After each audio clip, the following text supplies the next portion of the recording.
السلام علیکم ورحمۃ اللہ وبرکاتہ۔ کیسے ہیں آپ؟ سب خیر و عافیت سے ہیں؟ ٹھیک ٹھاک ہیں؟ امید کرتا ہوں آپ سب خیر و عافیت سے ہوں گے۔ آپ کے ساتھ راز قصے کہانی شروع کرنے سے پہلے چینل کو سبسکرائب کرنا مت بھولیں، اور ویڈیو اچھی لگے تو لائک کرنا مت بھولیں، اور اپنے دوستوں کو شیئر کریں۔ اگر آپ کے پاس بھی کوئی کہانی ہے تو آپ مجھے کمنٹس میں لکھیں تاکہ آپ کی کہانی آنے والی ویڈیو میں سناؤں۔ کہانی سنانے والی کہتی ہے، میرا نام علینا ہے اور میری عمر 30 سال ہے۔ میری کہانی ایک ایسے گھر سے شروع ہوتی ہے جسے میں گھر نہیں بلکہ قید خانہ یا جیل کہوں تو زیادہ درست ہوگا۔ میرے والد نے میری ماں سے شادی کی جب وہ بہت چھوٹی تھیں۔ ان کی عمر صرف 15 سال تھی۔ میری ماں کے گھر والوں کے مالی حالات بہت خراب تھے اور ان کے والد یعنی میرے نانا، ان کی 9 بیٹیاں تھیں۔ میرے نانا ہر بیٹی کی شادی کسی بھی پہلے آنے والے شخص سے کر دیتے تھے، بس تاکہ وہ ان کی ذمہ داری سے آزاد ہو جائیں۔ اسی طرح میری ماں کا نصیب میرے والد کے ساتھ جڑ گیا، لیکن میرے نانا کو یہ معلوم نہیں تھا کہ میرے والد جیلوں سے فارغ ہونے والا انسان تھا۔ سوچئے، میرے نانا نے ایک بار بھی یہ زحمت نہیں کی کہ اس شخص کے بارے میں پوچھ لیں جو ان کی بیٹی کا رشتہ لے کر آیا تھا۔ صرف ایک ہفتے میں میرے والد نے میری ماں سے شادی کی اور اسے اپنے ساتھ لے گیا۔ میری ماں بہت چھوٹی تھیں اور جلد ہی انہیں حقیقت کا سامنا ہوا کہ ان کا شوہر ایک مجرم انسان ہے۔ ہاں، پوری معنی میں مجرم۔ آگے آپ خود سمجھ جائیں گے کہ کیوں۔ ان کی شادی کی شروعات ایک ایسی زندگی سے ہوئی جس میں میری ماں ایک بے زبان غلام بن کر رہ گئی۔ اسے بولنے کا کوئی حق نہیں تھا اور وہ ایک ایسے شوہر کے ساتھ رہتی تھی جو ہر بات کو مسئلہ بنا لیتا تھا اور اس پر ہاتھ اٹھاتا تھا۔ میری ماں کے پاس کوئی نہیں تھا جو اس کی مدد کرتا۔ شادی کے دوسرے مہینے میں میری ماں حاملہ ہو گئی، لیکن 7ویں مہینے میں اس کا حمل ضائع ہو گیا۔ جب بچے کو نکالا گیا تو وہ لڑکا تھا۔ میری ماں نے گھر میں ہی بہت سادہ اور تکلیف دہ طریقے سے ولادت کی، لیکن میرے والد نے اس کے ساتھ کھڑے ہونے کے بجائے جب اسے پتا چلا کہ بچہ لڑکا تھا تو اس نے میری ماں کو بری طرح مارا۔ وہ خون میں لت پت تھی اور وہ اسے بدترین گالیاں دیتا رہا۔ پھر اس نے اسے گھر سے نکال کر باہر سڑک پر چھوڑ دیا۔ پڑوسیوں نے اسے اٹھایا، اس کا علاج کروایا اور اس کی دیکھ بھال کی، یہاں تک کہ وہ سنبھل گئی۔ جب وہ ٹھیک ہو گئی تو میرے والد بے شرمی سے واپس آئے اور اسے دوبارہ اپنے ساتھ لے گیا۔ کچھ ہی عرصے بعد میری ماں دوبارہ حاملہ ہو گئی۔ اس بار جب اس نے بچے کو جنم دیا تو وہ لڑکی تھی۔ جب میرے والد کو پتا چلا کہ لڑکی پیدا ہوئی ہے تو وہ پاگل ہو گیا۔ وہ ہر چیز توڑنے لگا اور میری ماں کو اتنا مارا کہ اس کا کندھا اکھڑ گیا۔ ذرا سوچیں، وہ ابھی ماں بنی تھی۔ میں بات مختصر کرتی ہوں۔ اس لڑکی کے بعد میری ماں نے 5 اور بیٹیوں کو جنم دیا، اور آپ خود تصور کر سکتے ہیں کہ ہر ولادت کے بعد میرے والد نے اس کے ساتھ کتنا ظلم کیا ہوگا۔ کبھی اس کا ہاتھ توڑ دیتا، کبھی اس کی دائیں آنکھ ضائع کر دی، کبھی اس کے سر پر گہرا زخم لگا دیتا۔ وہ ایک خالص مجرم انسان تھا جس کے خون میں ظلم دوڑتا تھا۔ اس کے سامنے آنے والا ہر شخص اس کا شکار بن جاتا تھا۔ میں علینا ہوں، تیسری بیٹی، یا یوں کہیں تیسری قربانی۔ میں بڑی ہو رہی تھی اور اپنی ماں کو ہمیشہ کمزور دیکھتی تھی۔ وہ بولتی نہیں تھی اور کئی دن گزر جاتے، ہم اس کی آواز تک نہیں سنتے تھے۔ بعد میں ہمیں پتا چلا کہ جس شدید تشدد سے وہ گزری، اس کی وجہ سے اس کے دماغ کے بولنے والے حصے کو نقصان پہنچا تھا۔ میری ماں اپنی مرضی سے خاموش نہیں تھی، وہ بول ہی نہیں سکتی تھی۔ میں اسے دیکھتی تھی کہ وہ صبح سے دوپہر تک کھانا پکاتی رہتی تھی، ہر قسم کا کھانا صرف میرے باپ کے لیے۔ اگر کھانا اسے پسند نہ آتا یا اس میں ذرا سی بھی کمی ہوتی تو وہ گرم کھانا اٹھا کر اور سیدھا میری ماں پر پھینک دیتا۔ میری ماں کا جسم جلنے کے نشانوں سے بھر گیا تھا۔ بغیر کسی مبالغے کے مجھے یاد نہیں کہ میری ماں کبھی بغیر جلن، زخم یا نیل سے سوئی ہو۔ وہ اسے نہ کسی علاج کے لیے اسپتال لے جاتا، نہ ولادت کے لیے۔ سب کچھ گھر میں ہی ہوتا تھا اور اسپتال جانا اس پر مکمل طور پر منع تھا۔ میں بڑی ہوتی گئی اور میرا دل میری ماں کے لیے جلتا رہتا تھا۔ میں اپنے دل میں کہتی تھی، ایک دن آئے گا جب میں تمہیں اس مجرم کے ہاتھوں سے چھڑا لوں گی، بس صبر کرو۔ مجھے نہیں معلوم میں اپنی بہنوں میں ایسی کیوں تھی۔ میرے اندر ایک عجیب سی بغاوت تھی اور ایک انوکھی طاقت، جیسے میرے باپ کے جرم کا کوئی حصہ میرے اندر آ گیا ہو۔ میں کسی کے سامنے نرمی سے پیش آنے سے نفرت کرتی تھی۔ اسکول میں اگر کوئی لڑکی مجھے مسکرا کر دیکھے تو میں اسے مارتی تھی۔ میں نے جو بھی غلط کام کیا اس میں میرا ہاتھ آگے ہوتا تھا۔ ٹیچرز اور اسٹوڈنٹ کے ساتھ ہمیشہ جھگڑے رہتے تھے۔ میں اسکول میں ایک حقیقی مصیبت تھی۔ بہرحال ولی امر کو بلایا جاتا لیکن کبھی کوئی نہیں آتا۔ یہی بات مجھے اندر سے مطمئن رکھتی تھی۔ مجھے آج تک نہیں معلوم میں کیسے ہائی اسکول سے پاس ہو گئی۔ اتنی ساری مصیبتوں کے باوجود میرے نمبرز ہمیشہ بہترین آتے تھے۔ استاد حیران رہ جاتے تھے۔ میرے مسائل بہت تھے لیکن امتحان میں سب سے زیادہ نمبر لاتی تھی۔ وہ مجھے نہیں سمجھ پاتے تھے اور میں بھی خود کو نہیں سمجھ پاتی تھی۔ میری ایک بڑی بہن مڈل اسکول میں پڑھائی چھوڑنے پر مجبور ہو گئی کیونکہ میرے باپ نے اس کی شادی کر دی اور اس کا مہر خود لے کر تجارت میں لگا دیا۔ دوسری بہن نے ہائی اسکول مکمل کیا لیکن اس نے بھی پڑھائی چھوڑ دی کیونکہ اس نے خود شادی پر رضامندی دے دی۔ صرف اس زندگی سے چھٹکارا پانے کے لیے اب میری باری آئی۔ ہائی اسکول سے فارغ ہوتے ہی میرے باپ کا منصوبہ تھا کہ میری شادی کر دے اور میرا پیسہ لے لے، لیکن میں نے قسم کھا لی تھی میں کبھی بھی شادی نہیں کروں گی اور میں اپنی ماں کو اس کے حوالے نہیں چھوڑوں گی، چاہے مجھے مرنا ہی کیوں نہ پڑے۔ میرا والد میرے لیے سڑک سے ایک رشتہ لے کر آیا، ویسا ہی انسان، ویسا ہی رویہ، ویسا ہی مزاج۔ میں نے پوری طاقت سے کہا نہیں، میں شادی نہیں کروں گی۔ اس نے کہا میرے گھر میں کوئی بیٹی اپنی رائے نہیں دیتی۔ میں نے کہا ٹھیک ہے، میں لڑکا ہوں اور میں شادی نہیں کروں گی۔ میں کمرے میں گئی، کینچی اٹھائی اور اپنے بال لڑکوں کی طرح کاٹ دیے۔ اسی لمحے میری شکل بالکل بدل گئی۔ جب رشتہ دیکھنے والا آیا اور مجھے اس حال میں دیکھا تو اس نے کہا یہ کیا ہے، یہ لڑکا ہے یا لڑکی؟ اسی دن مجھے یقین ہو گیا کہ اب کوئی مجھ سے شادی نہیں کرے گا اور میں نے اسی طریقے کو اپنی زندگی کا سہارا بنا لیا۔ میرے باپ نے اس وقت کہا میں تمہیں اپنے دل پر بوجھ بننے کے لیے پیدا نہیں کیا، اگر شادی نہیں کرنی تو نوکری کرو اور پیسہ لا کر دو، مفت میں بیٹھنے کے لیے میرے پاس کچھ نہیں۔ میں نے اسے کہا ٹھیک ہے میں نوکری کر لوں گی، لیکن حقیقت میں نے یونیورسٹی میں اپنے کاغذات جمع کروائے تھے اور مجھے ایک ایسے ہی شعبے میں داخلہ مل گیا جس کا مستقبل اچھا تھا اور آمدنی بھی زیادہ ہو سکتی تھی۔ میں نے اسے قائل کیا کہ میں ڈرائیور کے پیسے اپنی تنخواہ سے دوں گی اور باقی پیسے وہ خود رکھ لے۔ وہ فوراً مان گیا۔ یونیورسٹی میں داخلہ ملنے کے بعد میں نے ایک شام کی نوکری بھی ڈھونڈ لی تاکہ میں اپنی تنخواہ اس کے حوالے کر سکوں اور اسے خاموش رکھ سکوں۔ میری تنخواہ تقریباً 2000 روپے تھی، لیکن میں نے اس وقت کہا کہ میری تنخواہ 1500 روپے ہے، جس میں سے 500 روپے ڈرائیور کے لیے ہیں اور 1000 آپ رکھ لیں۔ اس نے سب مان لیا کیونکہ وہ خود کوئی کام نہیں کرتا تھا سوائے حرام چیزوں کی تجارت کے۔ یوں حساب یہ بن گیا کہ 1000 میں رکھتی تھی اور 1000 میں اپنے باپ کو دیتی تھی۔ سچ بتاؤں جب بھی ان دنوں کو یاد کرتی ہوں تو لگتا ہے وہ دن انتہائی تھکا دینے والے تھے۔ اتنی تھکن کئی بار نیند بھی نہیں آتی تھی۔ میں یونیورسٹی دوپہر 3 بجے تک جاتی تھی،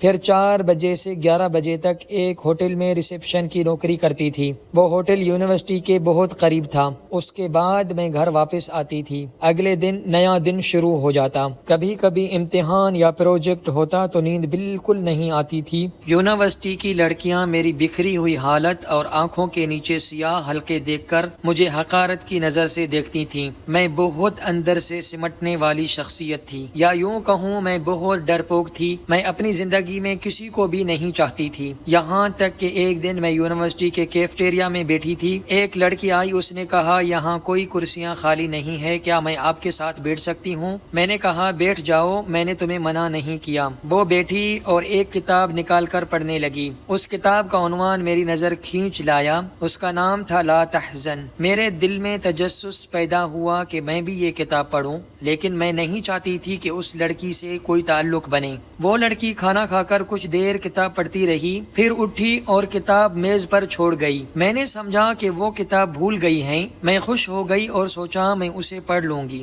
اور جب ختم ہو جائے تو واپس کر دوں گی۔ میں نے کتاب اٹھائی اور ایک کونے میں جا کر بیٹھ گئی۔ جیسے ہی میں نے پہلا صفحہ کھولا، میں نے دیکھا کہ اس پر لکھا تھا اداس آنکھوں والی کے نام، میرے دل سے تمہارے دل تک، آؤ علینا غم نہ کرو، اللہ ہمارے ساتھ ہیں۔ اس بات کو ہمیں ہمیشہ یاد رکھنا، میں یہ الفاظ پڑھ کر حیران رہ گئی، اسے کیسے پتا تھا کہ میں یہ کتاب اٹھاؤں گی۔ اس کے الفاظ نے مجھے ایک عجیب سا احساس دیا، ایک بہت خوبصورت احساس، اتنا خوبصورت کہ میں نے زندگی میں پہلی بار ایسا کچھ محسوس کیا تھا۔ میں نے کتاب کی چیزیں اور شوق سے پڑھنا شروع کی، صفحہ در صفحہ۔ مجھے یوں لگ رہا تھا کہ ہر لفظ سیدھا میرے دل تک پہنچ رہا ہے اور مجھ سے کہہ رہا ہے، غم نہ کرو، تمہارا رب تمہارے لیے آسانی پیدا کرے گا۔ دن گزرتے گئے، ایک دن میں یونیورسٹی جا رہی تھی، مجھے یہ احساس ہی نہیں ہوا کہ میرا باپ میری نگرانی کر رہا ہے۔ اچانک جیسے ہی نیچے اتری، ایک شخص نے میرا عبایا پکڑا،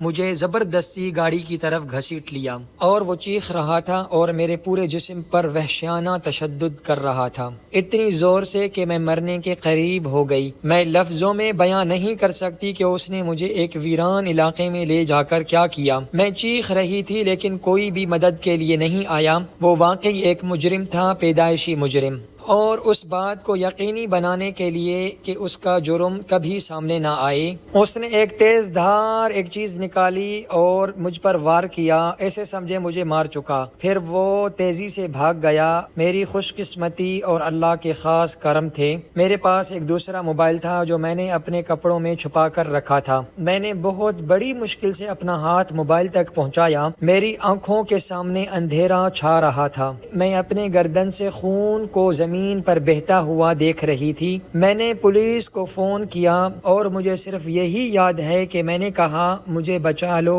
مجھے بچا لو، میرے باپ نے مجھے جان سے مار دیا۔ اس کے بعد مجھے کچھ بھی یاد نہیں رہا۔ میں عجیب آوازیں سن رہی تھی، سائرن کی آوازیں اور لوگوں کی باتیں، لیکن میں نہ دیکھ سکتی تھی نہ حرکت کر سکتی تھی، یہاں تک کہ آنکھیں بھی کھول نہیں پا رہی تھی۔ اس لمحے مجھے لگا کہ میں مر چکی ہوں، مجھے یقین ہو گیا کہ میں مر گئی ہوں، لیکن اندر کہیں یہ احساس بھی تھا کہ میں ابھی زندہ ہوں، کیونکہ میں اپنے ارد گرد کی آوازیں سن پا رہی تھی۔ میں نے اپنے قریب قرآن کی آواز سنی، کوئی پڑھ رہا تھا لیکن مجھے نہیں معلوم کہ کون۔ اچانک میں نے آنکھیں کھولی، ایک سفید کمرہ تھا اور شدید ٹھنڈا ماحول۔ میں نے کسی کی آواز سنی جو کہہ رہا تھا، ڈاکٹر یہ ہوش میں آ گئی ہے، ایک لمحہ رکو، میں اسپتال میں ہوں۔ تو کیا میں مری نہیں تھی؟ ڈاکٹر میرے سامنے آیا اور مجھے آواز دینے لگا، علینا کیا تم مجھے سن سکتی ہو؟ میں نے اشارے سے بتایا کہ ہاں میں سن سکتی ہوں۔ وہ میرا معائنہ کرتا رہا اور مجھ سے پوچھا،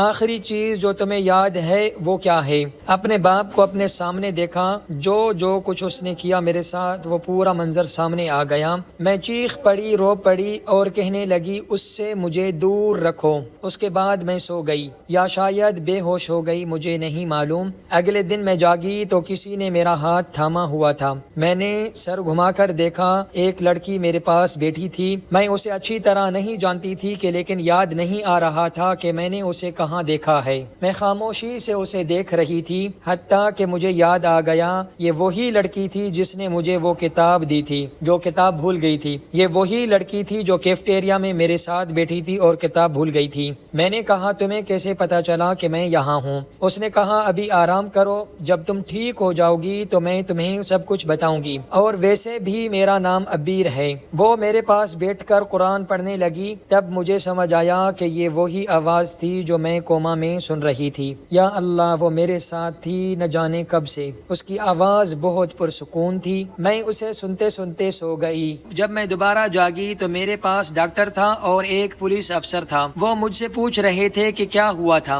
میں نے ہمت کر کے سب کچھ ان کو بتا دیا۔ انہوں نے پوچھا، کیا تمہارے پاس کوئی ثبوت ہے؟ میں نے کہا نہیں، لیکن میرا باپ ایک خود مجرم ہے، نشہ کرتا ہے اور ممنوعہ چیزوں کی تجارت کرتا ہے، آپ خود تحقیق کر سکتے ہیں۔ میں نے انہیں اس کا نام اور ہمارا پتہ دے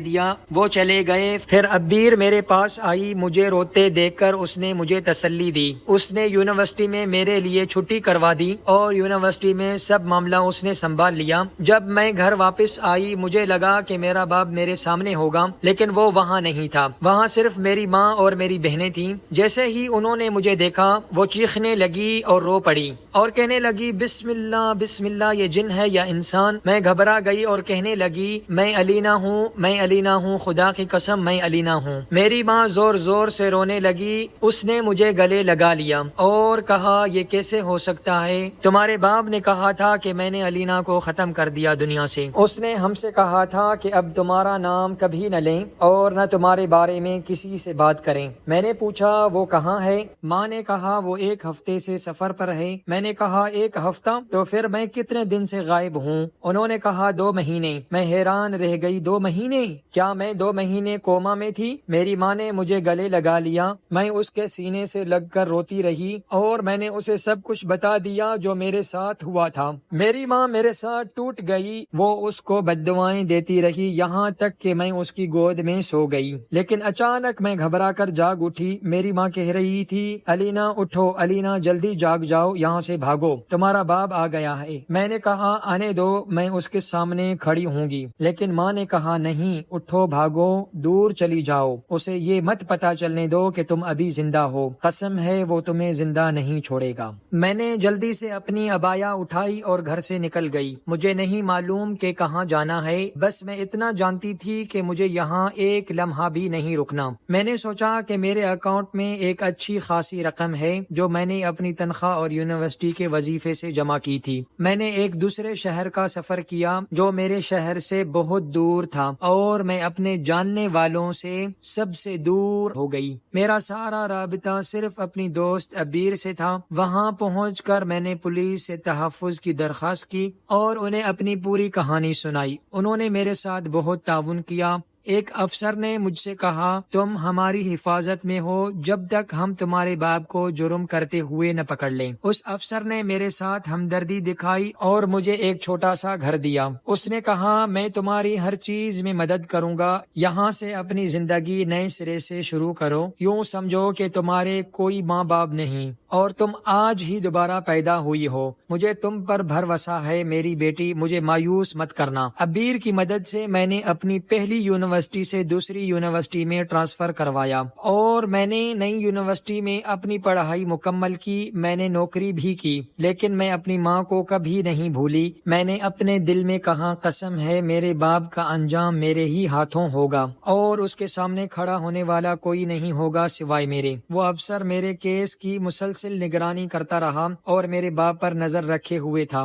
یہ معاملہ مہینوں تک چلتا رہا کیونکہ میرے باپ نے یہ سوچ کر رکھا کہ میں دنیا سے ختم ہو چکی ہوں، کیونکہ میرے باپ کو یہ ڈر تھا کیونکہ اس نے مجھے دنیا سے ختم کر دیا تھا۔ وہ ڈر گیا تھا کہ کہیں اس پر نظر نہ رکھی جا رہی ہو۔ میں عبیر کے ذریعے اپنی ماں کی خبریں لیتی رہتی تھی۔ 1 سال بعد افسر نے مجھے بتایا اب ایک کیس غیر قانونی تجاوز کا معاملہ سامنے آیا ہے اور بہت ممکن ہے کہ ہم اسے اس دوران گرفتار کر لیں۔ اس نے مجھ سے پوچھا کیا تم چاہتی ہو کہ تمہارے کیس میں بھی ہم تمہیں اس کا سامنا کروائیں تاکہ ہم اس کو اس کے تمام جرائم میں سزا دلوا سکیں؟ میں نے بغیر کسی ہچکچاہٹ کے کہا ہاں بالکل۔ چند دن بعد وہ سب جرم کرتے ہوئے پکڑے گئے اور فوراً مجھے اپنے شہر واپس لے جایا گیا۔ میں الفاظ میں بیان نہیں کر سکتی جب میرے باپ نے مجھے عدالت میں اپنے سامنے دیکھا تو اسے کتنا بڑا صدمہ ہوا۔ وہ پاگل ہونے لگے، چیخنے لگے اور زور زور سے رونے لگا۔ میں نے جج کو ساری حقیقت بتائی اور تمام طبی رپورٹس بھی دیں جو ان تشدد کے واقعات کو ثابت کرتی تھی۔ اس پر مجھ سے جان لینے کی کوشش اور ممنوعہ اشیاء کی تجارت دونوں مقدمات درج کیے گئے۔ 2 دنوں کے بعد عدالت نے اسے 30 سال قید کی سزا سنا دی۔ میں عدالت سے نکلی تو مجھے واقعی ایسے لگا جیسے میں نئی زندگی میں داخل ہو گئی ہوں۔ مجھے لگا کہ میں دوبارہ پیدا ہو گئی ہوں۔ میں سیدھا اپنی ماں کے پاس گئی اور زور سے گلے لگایا اور روتے ہوئے کہا میں نے تمہارا حق لے لیا۔ ہم اس رات خوشی سے سو نہ سکے، کسی نے اس پر ترس نہیں کھایا، ہم سب دل سے خوش تھے، ایسے لگ رہا تھا جیسے عید کا دن ہو۔ ہم نے خوشی منائی، باہر گئے اور وہ سب کیا جو ہمارا دل چاہتا تھا۔ میں نے اپنی ماں اور بہنوں سے کہا میں فلاں شہر میں ہوں، وہیں پڑھ رہی ہوں، میں اپنی تعلیم یہیں مکمل کروں گی اور پھر تمہارے پاس واپس آؤں گی۔ میری ماں نے میری مخالفت کی، مجھے منع کیا، لیکن میں نے اصرار کیا اور اسے کہا میں ضرور واپس آؤں گی، ڈرنے کی کوئی ضرورت نہیں، میں ہر چھٹی میں تمہارے پاس آیا کروں گی، اب کوئی چیز ہمیں خوف زدہ نہیں کر سکتی، میں ہر مہینے تمہیں پیسے بھیجوں گی جو تمہارے لیے کافی ہوں گے اور اس سے بھی زیادہ، میں تمہیں ہر اس تکلیف کا بدلہ دوں گی جو تم نے زندگی میں سہی ہے، میں نے اپنی تعلیم جاری رکھی، میں فارغ ہو گئی تعلیم سے اور مجھے ایک بہت اچھی نوکری مل گئی۔ میں نے اپنی ماں کو قائل کیا کہ ہم اس شہر میں رہیں گے، آپ بھی یہاں آ جائیں۔ ہم نے ایک گھر لیا اور میں نے ڈرائیونگ بھی سیکھ لی۔ اس افسر نے مجھے خوشخبری دی، میرا باپ جیل میں وفات پا گیا۔ یوں اس مجرم کی کہانی اللہ کے عدل کے ساتھ ختم ہو گئی، وہی انجام جو وہ مستحق تھا۔ آج میں اپنی نوکری میں ایک انتظامی عہدے پر ہوں، میری تنخواہ بہت اچھی ہے، میری ماں اور میری بہنوں کی زندگی بہت بہتر ہو چکی ہے۔ میرے بہن بھائیوں نے اپنی تعلیم مکمل کی، کچھ کام کر رہے ہیں اور کچھ اب پڑھ رہے ہیں۔ ہم نے اپنی ماں کو زمین کی زندگی سے اٹھا کر ملکہ کی طرح رکھا۔ اس نے نفسیاتی معالج سے علاج کروایا جس نے اس کی حالت پر نگرانی رکھی، یہاں تک کہ اس کی حالت بہت بہتر ہو گئی۔ اب وہ بالکل مختلف انسان ہے۔ میری پیاری ماں جس نے ہمارے لیے بے پناہ تکلیفیں برداشت کی، برائے کرم اسے اپنی دعا میں یاد رکھیں۔ اور میں ہر اس شخص سے کہنا چاہتی ہوں جو یہ محسوس کرتا ہے کہ اس کا غم کبھی ختم نہیں ہوگا اور اسے کبھی سکون نہیں ملے گا، لا تحزن، بے شک اللہ ہمارے ساتھ ہے۔ اگر آپ کو کہانی اچھی لگی تو ویڈیو کو لائک کرنا مت بھولیں اور چینل کو سبسکرائب کرنا مت بھولیں اور بیل آئیکن کو کلک کریں